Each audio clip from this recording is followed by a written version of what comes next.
राधे राधे भक्तजनों, आइए जानते हैं मकर संक्रांति का त्योहार इस बार कब है।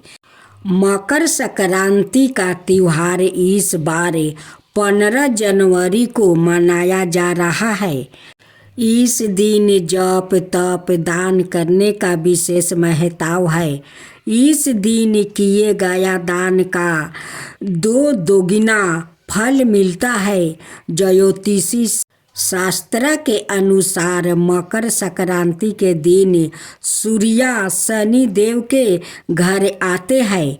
इस दिन सूर्य शनि की राशि मकर में प्रवेश करेंगे।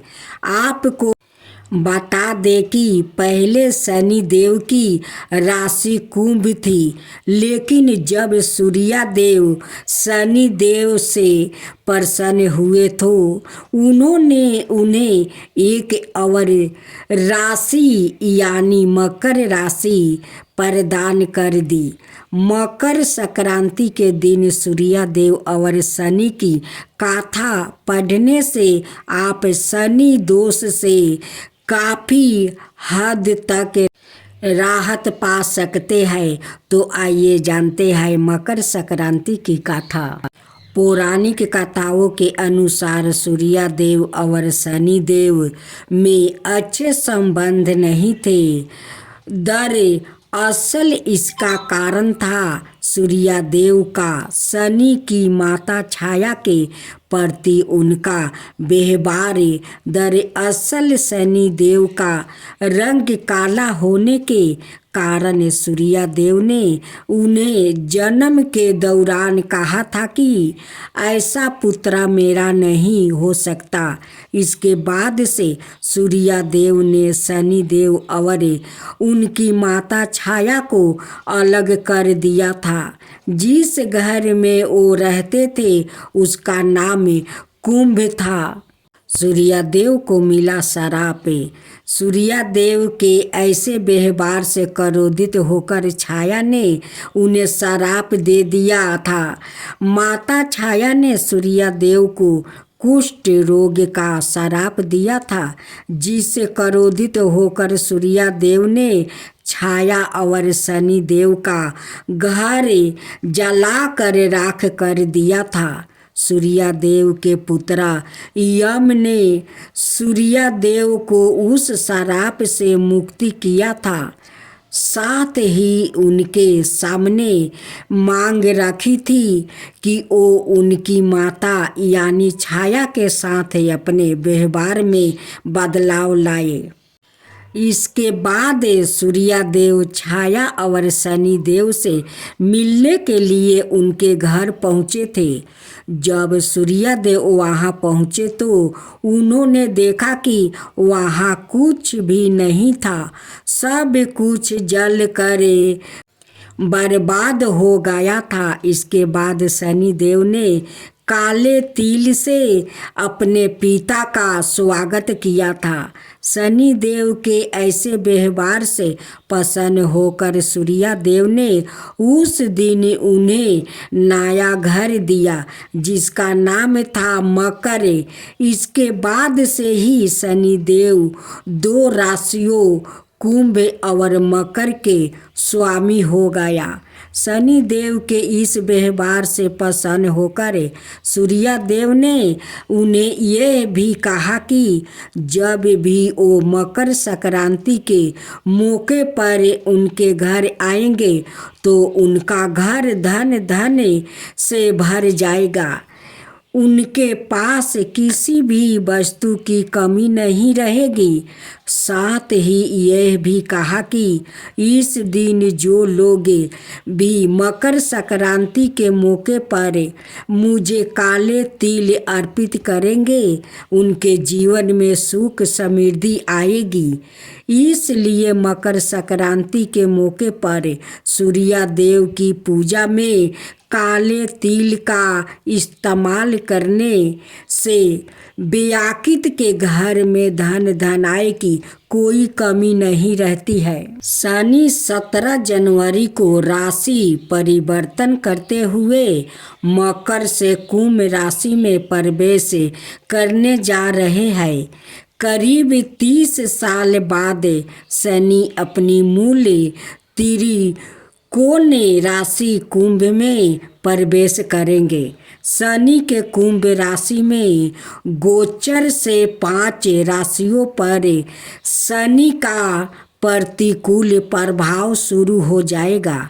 इस गोचर के बाद 3 राशियों की 7.5 और 2 राशियों पर शनि की ढाई लग जाएगी, जबकि मिथुन राशि के लिए शनि नम भाव में होकर ढाई से इन्हें मुक्ति देंगे, लेकिन अभी भी इनका भाग्य भाव को प्रभावित करेंगे।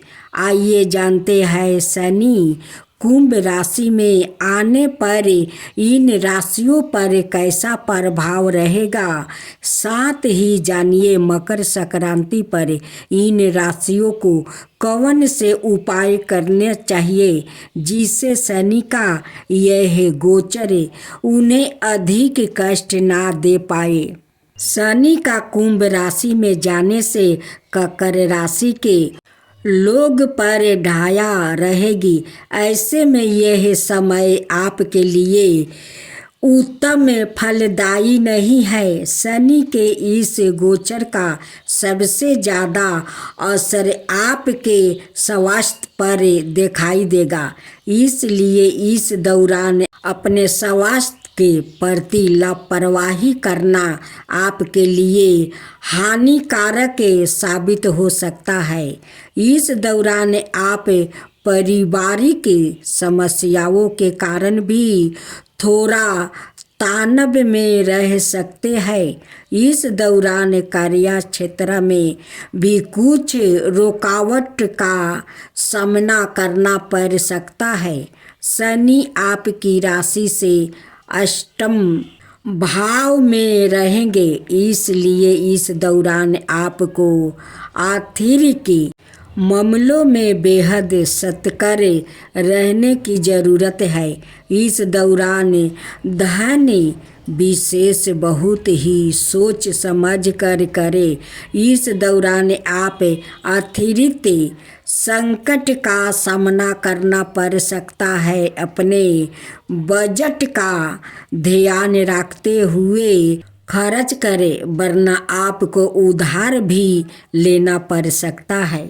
राधे राधे भक्तजनों, आज आप सुनेंगे मकर संक्रांति की व्रत कथा। मकर संक्रांति का पर्व देश भर में धूमधाम के साथ मनाया जाता है। इस दिन खिचड़ी, पोंगल और बिहू भी बनाई जाती है। धार्मिक मान्यता है कि मकर संक्रांति के दिन गंगा स्नान और तिल जली करने से व्याकृत के समस्त पाप कट जाता है। वही पितरों का दर्पण करने से उन्हें मोक्ष की प्राप्ति होती है। कालांतर में राजा भागीरथ ने अपने पूर्वजों को मोक्ष दिलाने हेतु कठिन तपस्या की थी।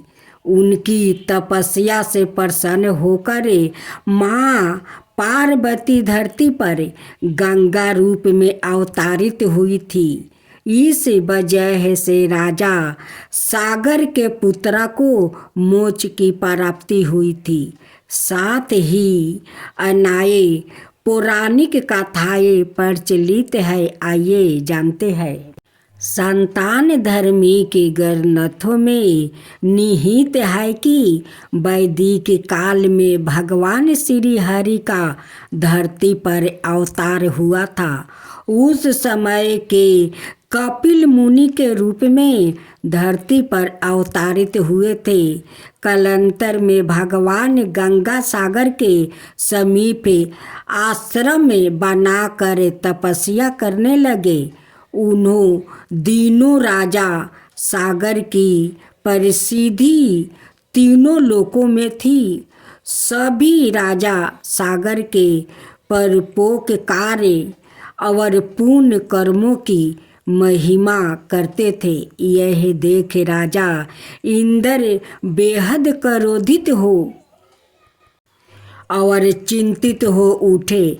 सागर के राजा इंद्र को लगा कि अगर राजा सागर को नहीं रोका गया तो वो आगे चलकर स्वर्ग के राजा बन जाएगा। यह सोचकर राजा इंद्र ने राजा सागर द्वारा आयोजित यज्ञ हेतु अश्वा को चुरा कर कपिल मुनि के आश्रम के समीप बांध दिया। जब राजा सागर को अश्वा के चोरी होने की सूचना मिली तो उन्होंने अपने सभी पुत्रा को अश्वा ढूंढने का आदेश दिया। जब कपिल मुनि के आश्रम के बाहर अश्वा बांधा देखा तो राजा सागर के पुत्र ने कपिल मुनि पर अश्वा चुराने का आरोप लगाया। यह सुन कपिल मुनि क्रोधित हो उठे और उन्होंने तत्काल राजा सागर के सभी पुत्रा को भस्म कर पाताल भेज दिया। जब राजा सागर को यह बात पता चला तो वो कपिल मुनि के चरणों में गिर पड़े और उनके पुत्रा को क्षमा करने की याचना की। हालांकि श्राप वापस नहीं लिया जाता है। अत कपिल मुनि ने उन्हें पुत्रा को मोक्ष हेतु गंगा को धरती पर लाने की सलाह दी। तब राजा भगीरथ ने माता पार्वती की कठिन तपस्या की। इससे प्रसन्न होकर माता पार्वती गंगा रूप धारण कर धरती पर मकर संक्रांति के दिन अवतरित हुई। जब राजा सागर के मृत्यु पुत्र को गंगा का स्पर्श हुआ तो उन्हें मोक्ष की प्राप्ति हुई। चिरकाल में मधु और कटभ नाम का दो दैत्य थे जो असुरी परावृत्ति के थे। इनके अत्याचार और दुस्साहस से तीनों लोकों में हाहाकार मच गया। इसके बाद भगवान विष्णु जी ने दोनों को वध कर दोनों के धड़ को दो विपरीत देश में फेंक दिया। हालांकि धड़ एकजुट होकर फिर से मधु और कैटभ बन गए और तीनों लोकों में अपना आतंक मचाना शुरू कर दिया। इसके बाद भगवान विष्णु जी ने आदि शक्ति का आह्वान किया और माँ दुर्गा ने दोनों का वध किया।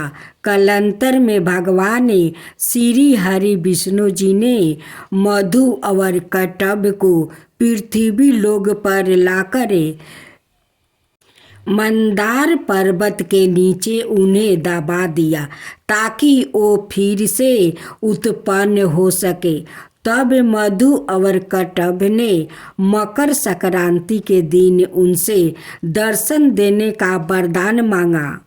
दानवों के इस वरदान को विष्णु जी ने स्वीकार कर लिया। कालांतर से भगवान नारायण मकर संक्रांति के दिन मंदार पर्वत दानवों को दर्शन देने आते हैं।